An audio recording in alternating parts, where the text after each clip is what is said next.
que começou a trabalhar hoje, há 2 dias do primeiro jogo dessa grande semifinal.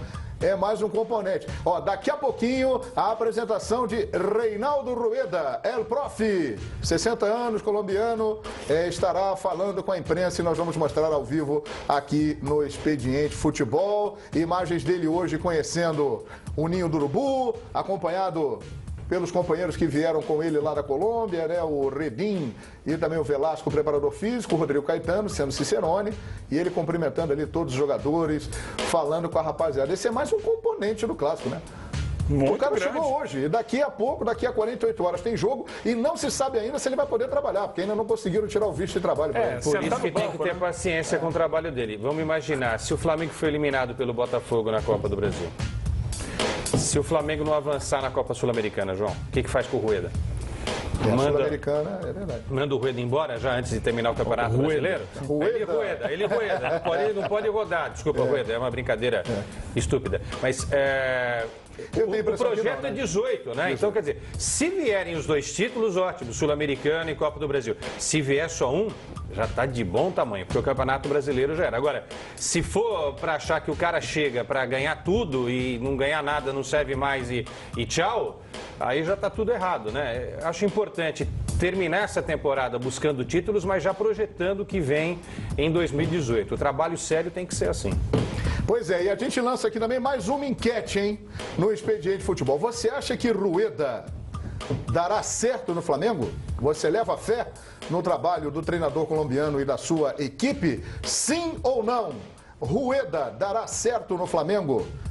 Mande a sua opinião e o seu voto, sim ou não. Esse é o nosso momento de enquete, agora voltado para o torcedor do Flamengo especificamente. E você, que não é flamenguista, pode participar. Fique à vontade. Edmundo, o cara chegou agora. Daqui a 2 dias tem jogo. Tem trabalho. Vai ter trabalho. Porque ontem foi difícil. Foi difícil a apatia. Imagino que ele lá de cima deve ter pensado assim: estou no maior time do país, com a maior torcida, tenho excelentes jogadores à minha disposição, mas tenho que fazer esses caras jogarem, né? Porque a expectativa em cima da chegada dele é tão grande quanto a chegada do Everton Ribeiro, do Diego Alves, enfim, dos recém-contratados que o Flamengo trouxe. O tempo é curto para que ele dê a esse time o padrão de jogo necessário para ele mudar a cara dessa equipe do Flamengo, mas é uma tentativa, né? Me parecia o Zé Ricardo já sem força para tirar o melhor de cada jogador. Espero que o Rueda repita a atitude do Jair Ventura, seu adversário, de escalar os melhores, aqueles que de fato estão produzindo, que eu acho que esse foi o grande pecado do Zé Ricardo, escalar pelo nome e não conseguir dar ao time o padrão desejado. Perfeitamente. Ô, Eugênio, você que acompanha mais de perto, PVC também, o Quesada, fazendo muitos jogos, né, do Atlético Nacional, qual é a cara do time do Rueda? Qual o estilo de jogo que ele gosta de montar as equipes que ele comanda? No Atlético Nacional, foi um time ofensivo. Um time que gostava de ir para cima do adversário, com jogadores de habilidade, com muita movimentação entre os jogadores de frente, velocidade, dribles. Um time que tinha muitas alternativas, o time do Atlético Nacional, campeão da Libertadores, várias situações diferentes para buscar o gol, não era o time de uma nota só, um trabalho muito bem feito ano passado na Libertadores, tanto que chegou ao título.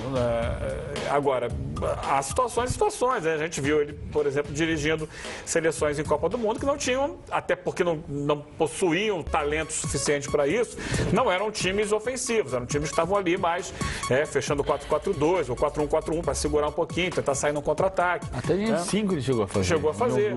Então, porque são times que você não vai imaginar que Honduras vai chegar na Copa do Mundo indo para cima dos adversários, né? O Equador até tem um pouco mais de talento e tal, mas é natural que seja assim, né? A questão toda é que tudo isso que eu estou falando de bom do Atlético Nacional, ofensivo, com variação de jogadas, com muito trabalho, isso veio de um trabalho que não começou no meio da temporada. Teve uma pré-temporada, teve um início de ano, teve a formatação da equipe da qual ele participou, a contratação de jogadores. Então, ele foi montando aquele time para chegar naquele ponto. Aqui não. Aqui ele chega com um dia e meio para estrear num jogo decisivo contra um time que vem muito bem, né? E que ele conhece, né? Porque enfrentou na Libertadores. Né? Enfrentou e perdeu. Perdeu os 2 jogos. Perdeu os 2 jogos, né? Então, ele sabe a dificuldade que ele vai enfrentar. Agora, o mal ou bem, ele também já sabe como joga o Botafogo. É aquele time, então já sei como joga. Então, o problema é ele conhecer o Flamengo. Exatamente. Não é conhecer o Flamengo de ver o time jogar, é estar lá dentro, de conhecer cada jogador. E isso não tem tempo para ele fazer. Por mais que ele seja um grande treinador, tá vendo o grupo aí, sei lá quantos jogadores, quase 40, para conhecer cada um, para tirar o melhor de cada um, não é da noite para o dia. Então, esse é o grande desafio. Esse é um quesito importante, Eugênio, porque assim, não é um técnico que de repente disputou o Campeonato Brasileiro dirigindo outra equipe e que está mais ligado do que o Rueda, né? Não estou tirando aqui o conhecimento do Rueda, mas é diferente. O Rueda está chegando agora. Até o cara se aclimatar, inclusive a cidade do Rio de Janeiro, saber a diferença da Barra e da Zona Sul, leva um tempo, né? Vai trazer a família, vai levar a filha para a escola, para a faculdade, vai pegar a patroa no shopping. Enfim, tudo isso leva... leva... do Osório do São Paulo, o esforço que ele fazia para falar português. É verdade. E uma hora ele desistiu, porque como ele não conseguia se comunicar bem em português, ele começou a falar em espanhol. Aí ele começou a ser melhor entendido, né? Porque ele estava falando o idioma dele. Então, mas então, vai passar por isso. Vai passar por tudo isso. Por isso que eu digo, é preciso ter paciência. Se não tiver paciência com o Rueda, no final do ano a gente vai estar criticando o Flamengo por ter contratado um técnico estrangeiro. O cara é muito bom. Um cara que disputa 7 competições e vence 6, ô João. Em 2 anos. E vence uma Libertadores, que é uma competição super difícil, e toda hora a gente fica falando que os brasileiros são favoritos e o Atlético Nacional deixou todo mundo para trás. Sobrou. Né? Eliminou então, o São Paulo. É preciso dar paciência, deixar essa coisa da aversão a estrangeiros de lado, respeitar o conhecimento do cara e saber que ele vai demorar um pouquinho mais do que um treinador brasileiro para compreender, inclusive, o tamanho desse negócio chamado Flamengo. Nós já vamos a Porto Alegre com o Wagner Martins, mas o PVC tem um detalhe. Toquei nesse ponto na sexta-feira, mas acho que é importante, a maneira como eu penso, pelo menos. A gente ainda tem no Brasil muito essa ideia de que o técnico, o campeão da Libertadores foi o Atlético Nacional porque o Rueda era um técnico extraordinário. Não, são duas coisas diferentes. O Rueda é um técnico muito bom e o Atlético Nacional era um clube que estava se preparando para ganhar a Libertadores. Então as coisas caminhavam paralelamente. O Atlético Nacional foi campeão da Copa Sul-Americana com o Osório antes. E o Osório veio para o Brasil e não deu certo. Estava caminhando, trabalhando, com dificuldades, com críticas, com acertos, com erros, mas não dá para dizer que deu certo porque ele foi embora antes de terminar o trabalho dele. Então, o Atlético Nacional não foi campeão por causa do Rueda. E eu estou dizendo isso por quê? Porque a gente continua achando que o técnico entra no lugar e a razão do sucesso de um clube é a presença de um técnico ou é a ausência do técnico. O Flamengo trabalha para ser um clube que dispute e vença todas as competições. O Rueda tem que ser uma peça dessa engrenagem. Se tiver paciência para que ele possa trabalhar, ele vai ser a peça certa para fazer a engrenagem rodar. Se não tiver paciência, ele vai ficar 6 meses, 7 meses, 1 ano e 1 mês, como foi o Zé Ricardo, e vai embora e vai dizer assim, mas trouxe o técnico estrangeiro. E aí vai trazer outro brasileiro e vai dizer assim, não é porque é o brasileiro, não é porque é o estrangeiro. É porque a cultura do futebol brasileiro é apressada, é porque a gente já está cobrando o Cuca, que tem 3 meses no cargo, como se fosse a razão do Palmeiras do insucesso, fosse demitir o Cuca e resolve todos os problemas.